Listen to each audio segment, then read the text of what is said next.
What's up, everybody? Welcome back to Off Topic. Kadeem, after my illnesses last week, we took the week off. I feel a little bit better, still kind of stuffed up. How you doing this week, man? Pretty good. Feeling jolly, ready for the holiday. How about you? Doing pretty good. Just, getting everything ready for the kids is always an adventure. Question for you. What is the best Christmas present you ever got? Such a I think I got a PS2 for Christmas when I was like 9 or 10, and that was like the only thing I cared about. Yeah, that's a good one. That was pretty awesome. How about for you?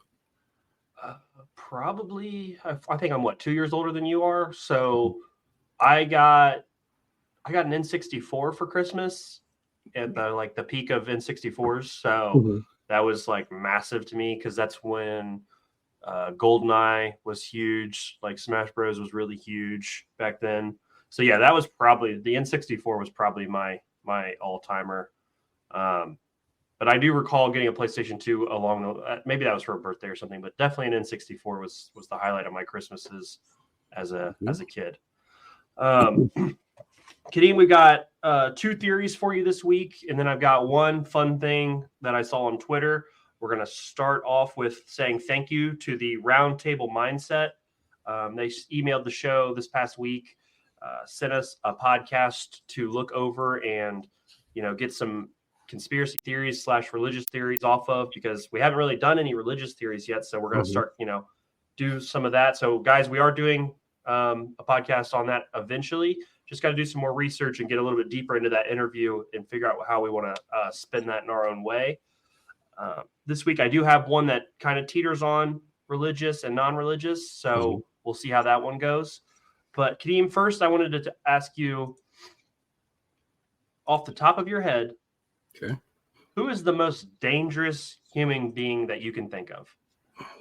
Probably you after a couple Millers. No, like in real life? Yeah, like a real life person. Who do you think is the most dangerous person that you've ever heard of? So the best that I've ever heard of, there was like this sniper in like World War II. So this is the guy. So you've heard of this guy then? Oh, is this Zaitsev? This is Simo Ha. Okay, so no, this isn't the same guy I'm thinking. Okay. Then this guy's another very dangerous military tactician. Go ahead. Okay. They made a movie about him called like Enemy at the Gates. Yeah. And he was just knocking people's heads off. Like the movie starts and he's just kind of like a grunt who grabs a rifle, and like by the end of it, he's like the best sniper ever. Okay. Okay. So what you got for me? Okay. So this guy, similar, also a sniper. This guy is a Finnish. He was a Finnish farmer who was who took part in hunting, target practice from a very young age. So I'll just read you down. This is from @fascinating on Twitter. The guy his nickname is the White Death. So the deadliest sniper who ever lived, from 1934 to 1940, Simo Ha was a Finnish farmer who took part in hunting, target practice. In 1939, the Soviet Union invaded Finland. It began in the Winter War, or the Russia-Finnish War, and a young Simo answered the patriotic call by joining the Finnish army to defend his homeland. His home was so close to the Russian border that it just helped him knowing all the territory and land and everything.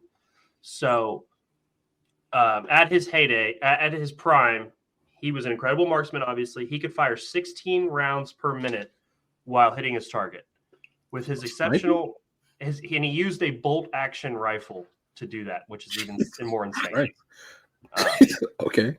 Like I mentioned, he knew his environment. He wore white camouflage, making him incredibly difficult to spot in the snow. He would pack the snow around his body and his legs so he could not be seen. And oftentimes, he would put snow into his mouth so you couldn't see his breath while he was trying to snipe. Insane. But obviously, because the Soviet Unions didn't wear white or anything, they were very easy to see for him. Also, what helped with the dysfunction and lack of being able to find him was when Stalin had taken over, he purged all of the army of former officers like that served Lenin, obviously to ensure loyalty to Stalin, but that also meant that they were very inexperienced when they invaded. Like they weren't as well-oiled of a machine as the Russians became. During his time in the war, it was about a 6 to 8 month period. Hai-Ha killed 505 Soviet troops with his rifle. He killed 200 with his submachine gun, and he did this just in around 100 days. The most incredible part of this is he used an iron sight. He didn't have a scope on his sniper. And at one point, he was shot in the face with an explosive bullet and survived. He lived till the age of 96. The Russians gave him the nickname of the White Death. What are your thoughts on that badass? This is like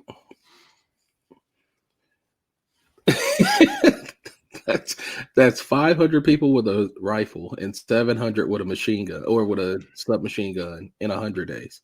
Yeah. That's 7 people a day for 100 days. Okay. Like I just can't believe somebody just didn't bomb the entire. Now, obviously, a kill count from the 1940s is not perfect, but I'm assuming this guy still killed a lot of people. Like, here's what's so crazy. If you told me one singular guy killed 40 people in 100 days, I'd be like, damn. Yeah, this guy's just an issue. He's an issue. 700 people feels like it's, you know how sometimes like we just get people who are so cool that we embellish them. Yeah. Like you'll hear shit about like Leonidas, or like even more recently, like people say Bruce Lee's punches were as hard as a sledgehammer. Yeah. It's like, it's not possible, you know? Right. So I think this is up there with that. But for them to embellish it to this amount, he had to have been racking up bodies. This had to have been a pretty high count. Like, so to me, I think the killing 705 people in 100 days is too many. Yeah. So, but even like if he killed a half of that, he's got to be one of the most dangerous people that ever lived.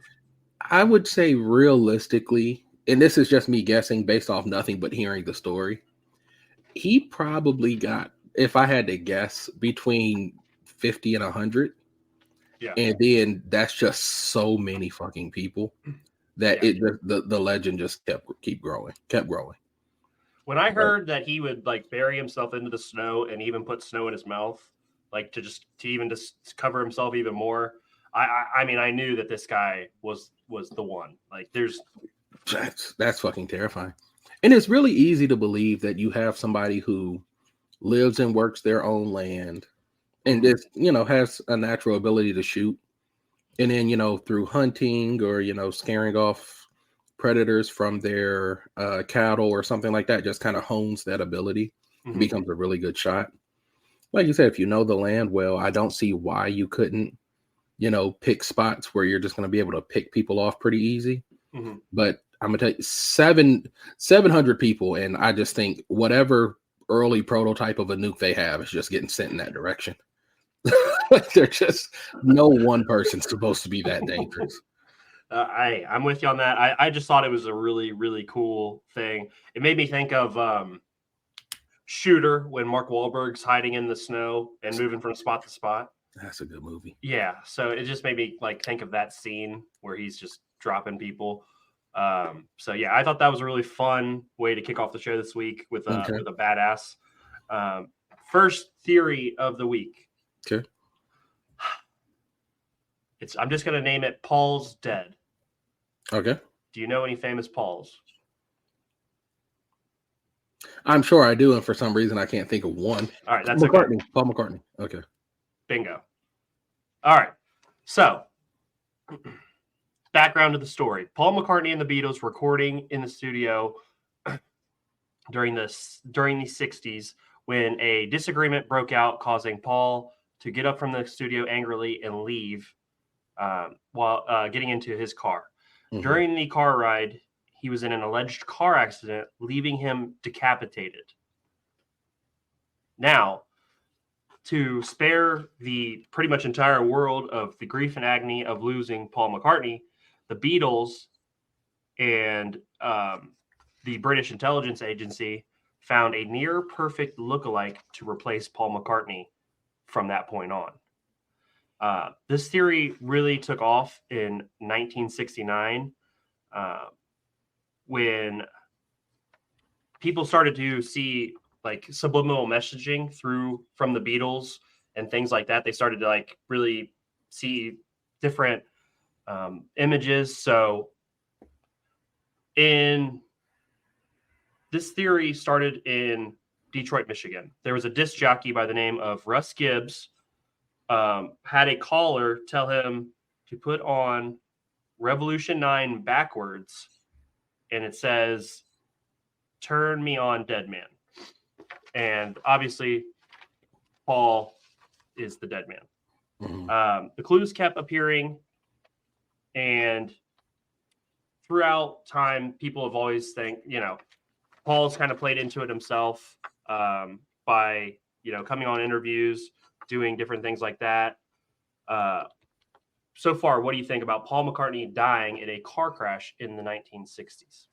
Here's the thing. This was, believe it or not, this was a theory that I've never heard before, and that I was actually liking until you got about 3/4 of the way through with the subliminal messaging. I was a pretty big fan of it. Are you finished, or do you want me to? I was gonna explain some of the messaging. Okay, go ahead. Okay, so in some of their like songs and things like that, mm-hmm. At the end of Strawberry Fields Forever, John Lennon says, quote unquote, "I buried Paul." People continued running with this theory, including newspapers who theorized Abbey Road's cover work was a funeral procession. The preacher was John in white. The Undertaker was Ringo Starr in black. The corpse was obviously Paul, mm-hmm. and George as the gravedigger. Okay, where are you at now? So here's my thing. I'm a big fan of the idea that the Beatles were so big that losing them was just so much money and stuff like that. It would have been such a loss that they're like, we kind of can't stop this train. We just kind of have to replace them. That seems very believable. Especially, and I'm not trying to be shitty, but like, given that pictures and TV weren't the highest definition at the time, mm-hmm. you probably could find a decent fake for someone, right? So that sounds fairly believable. The only thing that I draw issue with is if you pull something like this off, why would they then drop messages to let people know we pulled this off? That's the only place it loses me. Probably because narcissism, being a narcissist, that kind of thing. Like, I want you to imagine me and you rob a bank, and we're both just filthy rich, and then I just keep letting off tweets like, got to the vault, so don't got to work today. You'd be like, Kadeem, what the hell are you doing? Right? There's no reason. That's the only thing that gets me with this, but I like the concept of the theory. So if they got it any other way, I would probably be in on it. So in 1969, at the peak of these rumors and the phenomenon of Paul McCartney being dead, mm-hmm. He let out a quote, and it goes like, "Rumors of my death have been greatly exaggerated. However, if I was dead, I'm sure I'd be the last to know." So that's played into it himself. I just thought this one was a fun one. Yeah, that's funny. I don't believe that Paul McCartney's dead. But there's always some weirdness around the Beatles and everything, that it went into the one of the most famous bands that's ever lived. So, and I have a question because I've never listened to the Beatles. Could Paul McCartney sing? Oh, he could go. Wasn't John Lennon the singer? Or I think that's why they always had some issues. It was those two back and forth. They were both the singer. Well, I've never really got into it that far. I'm trying to let me see. Like, I'm Because thinking of like the 80s style of the band. Like you have the lead guitarist, the singer, the drummer. I know I wasn't Ringo the drummer. yeah. Yeah, so I'm thinking everybody had their role, but I've never listened to the Beatles. I know everybody hates George. He gets the least amount of love. That's shitty. All right. It is. So yeah, so it was John Lennon, Paul McCartney, George Harrison, and Ringo Starr. Yeah. Okay. George Harrison was a singer and songwriter. Paul McCartney was also I think they all sung. I think it was all, and then Okay. Ringo did. He was, did some of the drumming and everything like that. Okay. They obviously, I mean, they were very talented, so I think everybody did a little bit of everything. But yeah, so Paul McCartney, question mark, could be dead. Just so you know, if British intelligence got involved, you really never know. Is Paul McCartney alive now? The one that is supposed to be the real one, Yeah. Or is he dead too? Yeah, he's alive. He's 81. Oh, damn. All right, cool. Yeah, so he's. Yeah, I mean, he's got 5 children and stuff like that. I think he's alive. I was reading this one and I was like, this is fun. Let's see if we can kill Paul McCartney on the podcast this week. Jesus Christ. All right. All right. All right. My next one dates back to the mid 70s going into the 80s. And that is the Satanic Panic. Oh, let's go. Okay. Okay. So I'm going to give you guys a little background and how this all began. And then we'll go from there. This one isn't really meant to be like a conspiracy. This one we kind of figured out and was kind of debunked. But I thought this whole time period was really interesting, and how people were influenced by a book. So, Satanic Panic. This is Satanic Panic is a moral panic that consisted over 12,000 unsubstantiated cases of satanic ritual abuse, or SRA, as it's become known, because of it encompasses ritual abuse, organized abuse, and then sadistic ritual abuse. So it's kind of encompasses a different multitude of abuse. Okay. The Satanic Panic started in the United States in the 1980s, spreading throughout many parts of the world by the 1990s, and still persists some today. The Satanic Panic originated in 1980 with the publication of Michelle Remembers, a book that is written by Lawrence Pasder and his patient/future wife, Michelle Smith. Give you a little bit background on the book.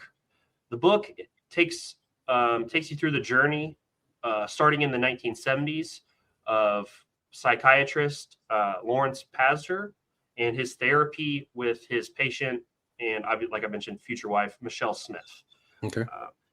In the 70s, Pasder was treating Smith for depression after she miscarried and some other issues. And throughout these treatments, she kept telling Pasder that she had something really, really important to tell him, but for the life of her could not remember. So this started them down the path of doing what is called like hypnotherapy type stuff. That kind of there's different stuff that they started to try to get her to remember. And one of it's a discredited practice at this point, but recovered memory therapy, MRT, is what this became known as. Okay. So in the book, Michelle Remembers, obviously, like I've been saying, they spent 14 months and over 600 hours using the hypnosis to try to get her memory back. At one point, there's documented in the book, she screamed for 25 minutes straight, nonstop, just screaming. And then eventually, when she did finish screaming, it turned into her speaking like a 5-year-old child. Mm-hmm. And then, so that's when they started to really get into the memory therapy. And at the end of it, she began to recover memories of satanic ritual abuse that occurred when she was 5 years old in the 1950s. At the hands of her mother, Virginia Proby, and others, Smith claimed that all of these members were part of a satanic cult in Victoria, British Columbia. Okay. There's some background on the book that really people started to read, and this is what kicked off some of this phenomenon. Allegations after the book came out started to skyrocket through much of the United States. These reports included physical and sexual abuse by people from an occult or people that were using satanic rituals. And obviously, in the most extreme form, these allegations involved what we've touched on a couple times in the past. Possession. A global satanic cult involving our wealthy and elite. Yeah. Such as abductions, breeding for human sacrifices, pornography, prostitution. Where are you at so far with this? I want you to finish before I give my insight. Okay. So nearly every aspect of ritual abuse is controversial, including its definition. The sources of these allegations and proof / testimonies of alleged victims and court cases involving allegations and criminal investigations. The panic obviously affected the people that were dealing with these patients. So like lawyers, therapists, social workers who had to handle, child abuse, these stories of, just more abuse, like I was mentioning. This helped feed into the panic and the moral part of that whole situation of, the satanic part. So over time, these accusations became more closely associated with dissociative identity disorder and then anti-government conspiracy theories. And then during the publicity campaign for Pazder's book, Michelle Remembers, it was sustained and popularized throughout the decade by coverage of the McMartin preschool trial, which if you want me to get into, I can, but we'll skip over for that. All of this publicity just kept feeding into more and more and more reports of these rituals, this abuse, children being abused, really just culminated in people believing that there were, satanic cults all over the country. Okay. So that's a majority of what I've got. What are your thoughts on the Satanic Panic in the 1980s? I thought you were going a completely different direction with this. I had never heard of any of that, to be honest with you. But it's cool.